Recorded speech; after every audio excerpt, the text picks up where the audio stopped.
let's talk March Madness with you.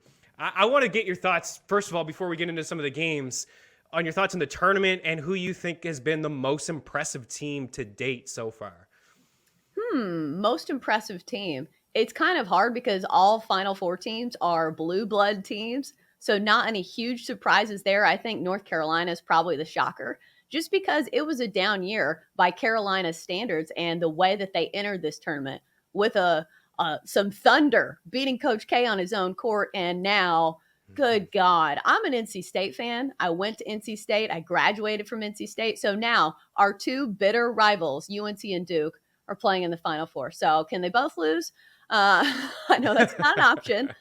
But looking at that game from a storyline perspective, how often do we see this type of rivalry matchup in this deep of a situation when it comes to the playoffs? The only thing I can equate it to is the Red Sox Yankees meeting in the ALCS, or maybe Alabama Auburn in the final regular season game of the year when they're both good in college football. But looking at this matchup, the one trend that really stuck out to me is the over. Both of these offenses are firing on all cylinders. Looking at Duke, they're shooting 55% for the entirety of the tournament.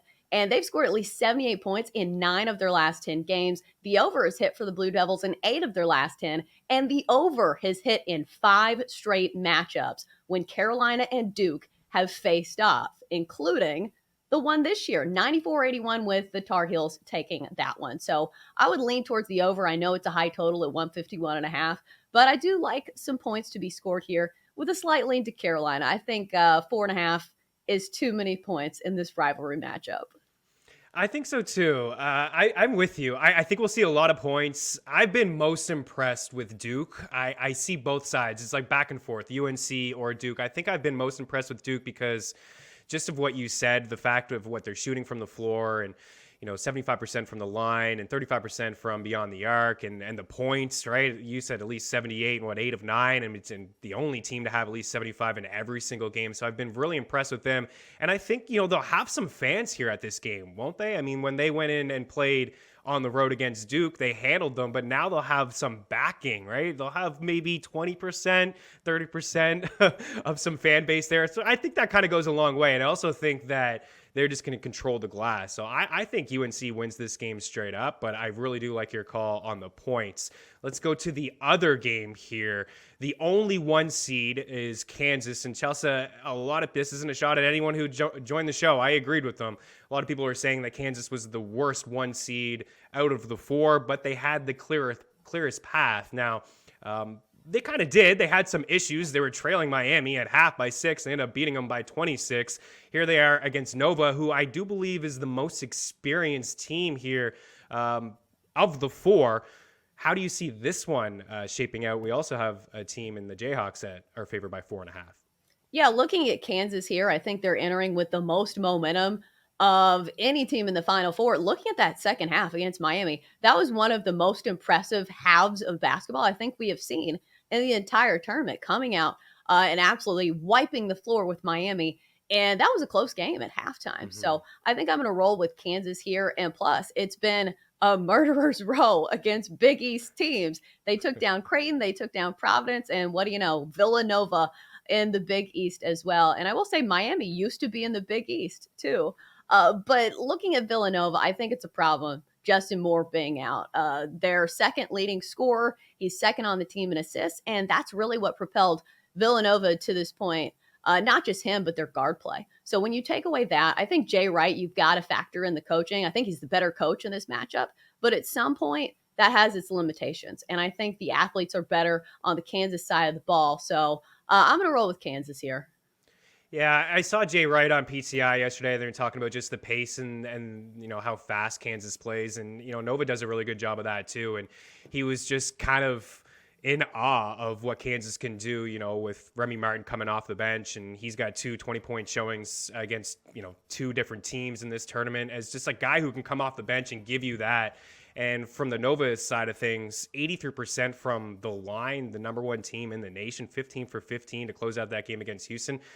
That goes a lot too. I think people overlook that, Chelsa, because at the end of the day, these are kids, but you know this, free throws matter so much, and it could be the difference of winning on the spread, losing on a spread, or these guys like not cutting down the nets, in a week and a half's time.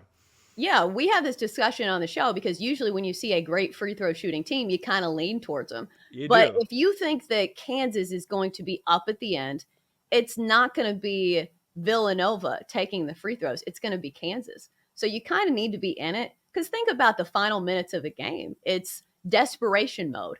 And especially when you get to the final four, nobody's surrendering in the final 10, 15 seconds of a game. So even if it's close, I think if Kansas is up with 2 minutes left to play, I'm not sure if the free throws matter because Villanova needs to be in the lead. Yeah, you're right. I think overcoming Justin Moore is going to be, I think, probably what gets in the way for Nova. Addy Slim's checking in here. Free throws make and lose millions. Absolutely. I'll put you on the spot. Who wins it all? I think it's going to be Duke, the way that they're playing. I think Carolina covers in that game, but God, we've seen this in sports. All the storylines seem to Right. point towards one direction. Coach K, final season. And plus, they're just playing at an unreal rate. Paolo Banchero certainly looks like the best player in the tournament. And the way they're shooting, like when we see a team get hot like this, and they probably just have the best flat out players on the court, like the best, collection of talent. So I like the way Duke's playing. They had the most hype entering the tournament. And yeah, I'm going to go with Duke here. Are they the most hated team in college basketball? Because it just seems like everyone wants to find a reason to pick against Duke all the time.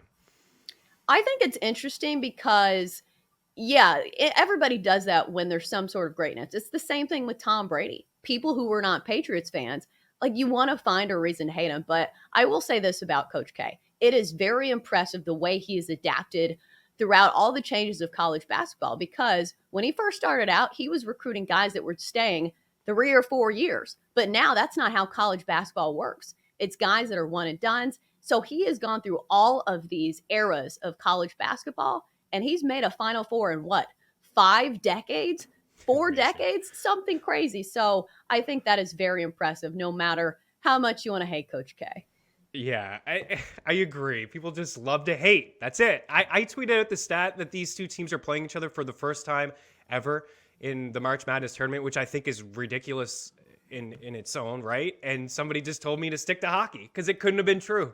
Stick to hockey. It can't be true. It's like just people are just, I don't know what it is. I don't know what it is, Chelsa, about people. I'm getting sidetracked here, but some people just don't seem to respect Coach K. And I think it's ridiculous.